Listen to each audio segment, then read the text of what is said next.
Can't wait for that. Testimonials na naman yan mga kapatid by the Ivana Chabak. And of course, national artist Ricky Lee for the one and only, of course, director that we will tonight. And speaking of that, introduce na po natin siya, no?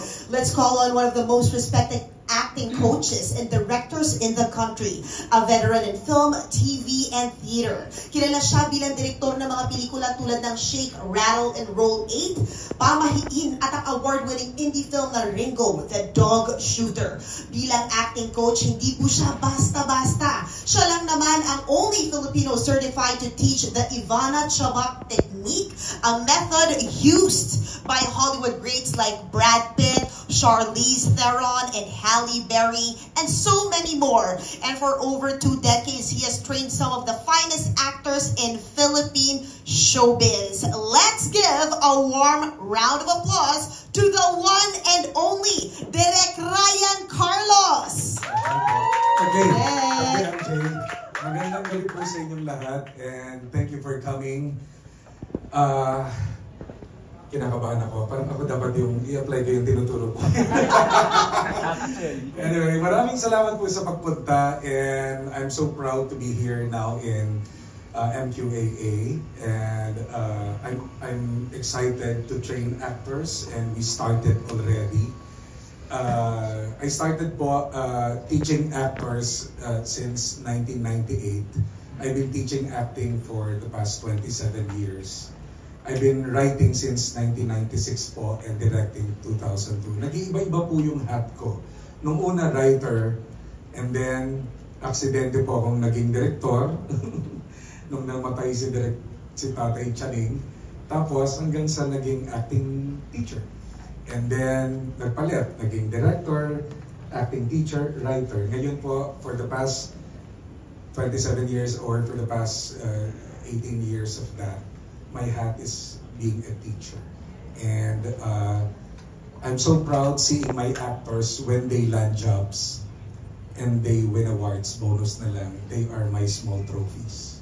Kaya para sa akin, mas nag-enjoy po ako nung nagtuturo and seeing them in different shows. Kasi parang bawat isa sa mga artistang tinuruan ko po, may kaluluwa ko doon sa trabaho nila at sa achievements nila. And of course, gusto ko lang din pong pasalamatan. Kaya po ako nandito ngayon dahil sa kaibigan ko po, and I really look up to him, si Sir Jeffrey Remigio. Siya po ang nagtayo ng MQAA, Media Quest Artist Agency, and in-invite niya po ako last year. This is just my 7th month in the company. To teach the actors and to apply what I learned. Kasi po, of the 26 years that I've been teaching acting, I've seen actors who come and go. Not for anything po, di ba? I started in UP with my grupong Tinta, and then 2003 to 2006, I was the head of the GNA Artist Center during the time of Miss Ida Henares. And then I was the head of the training department of Star Magic from 2008 up to last year po. So, when people ask, dapat wala namang network wars sa training.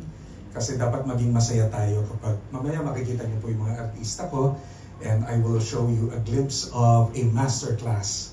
Okay, naimbita ko po sila na magpakita po ng eksena sa inyo.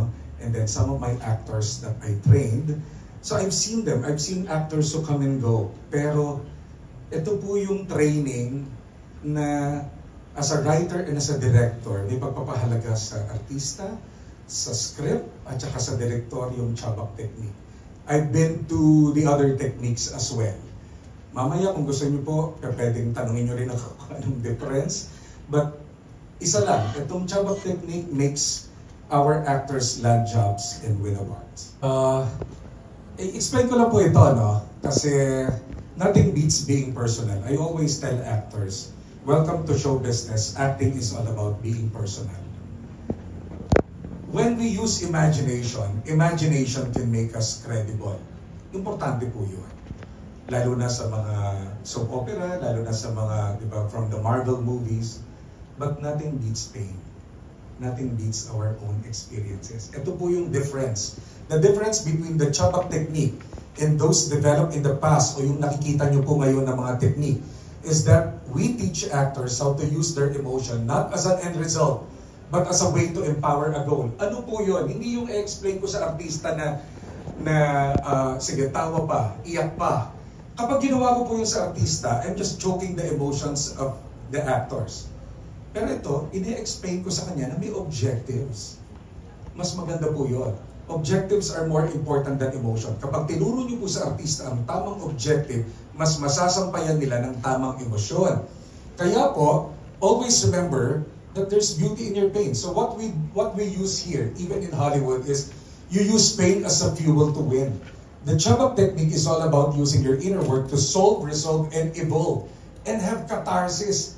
Ganda po, di ba? Yung catharsis, strong release of emotion. Ano yun? Inimbentohin mo? No. It comes from your life. It comes from your pain. Both for your character and yourself. Do not sit on your pain. Use it for change. Ito po ang importante lalo na sa mga direktor. Lalo na po sa mga artista na nagiging direktor o sa mga writers na nagiging direktor. Teaching acting is not about being in control. It's about creating an environment where magic can happen. Dapat you are in constant collaborator with your actors. You need to trust them. Kanina po galing lang ako doon sa QCFC, in-invite po ako for young filmmakers. I always tell them, you need to make actors as your collaborator. Hindi ka dapat general commander. I always ask two questions. Even to the most veteran actors, na kahit anong pasaway, pag tinanong ko na yung dalawa, na tanong ko, lumalambot sila at nakikipag-collaborate. How do you want to work and how can I be of help? Kasi hindi ko naman titibagin yung alam mo eh. Hihigitan pa natin.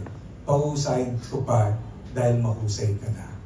And when actors are humble and they're willing to be trained, then the magic happens. It's a dance between the director and the collaborator and the actor and the acting coach. So yan po yung aming Chabak technique. And when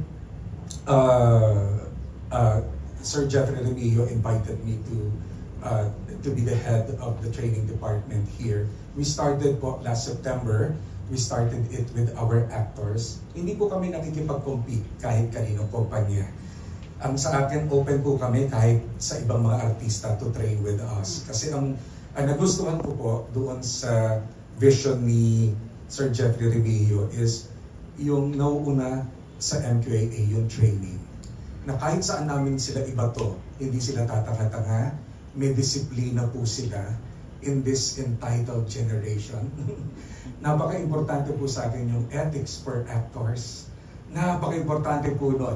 Kaya yung aming 4 na workshop, Introductory Acting, Advanced Level 1, Advanced Level 2, and the Master Class, they will not go up. They need to earn that. So, pasensya tayo kung intro ka ulit. Kasi, let's talk about attitude. Let's talk about your ethics. Let's talk about your sipag. It doesn't mean, kahit may pangalan ka na, ilalagay pa rin kita sa intro. Kasi ganun din yung ginagawa ko sa mga ibang artista. And papakita ko lang po sa inyo yung mga levels of classes na nagawa na namin for the past 7 months. Okay? And ngayon po, kaya po namin kayo na-imbita para humingi lang po kami ng tulong sa inyo kung paano yung awareness that what I'm teaching the actors here is not really para pakitain namin yung kumpanya. Kasi ako, I'll tell you, if I feel that I am being paid for this, I will resign. Pero ganito rin po yung aming disiplina sa mga actors. I always tell them, in my class po kasi walang nalilate. Sabi ko, I'm not American time. I'm not Filipino time. I'm American time and Japanese time. If you're 1 minute late in my class, the only person who can let you in is Jeffrey Remigio. But if Jeffrey let you in, I will resign. Ibig sabihin, intindihin na naman kasi ni Sir Jeffrey na yun ang unang-una sa amin. Kasi hindi naman namin sila mababantayan every now and then eh. Pero yung Di ba po, sa mga director matatanong yan, we would rather work with actors who are teachable, okay, and willing to learn rather than working with actors who has, alam niyo na, may eme na sa utak.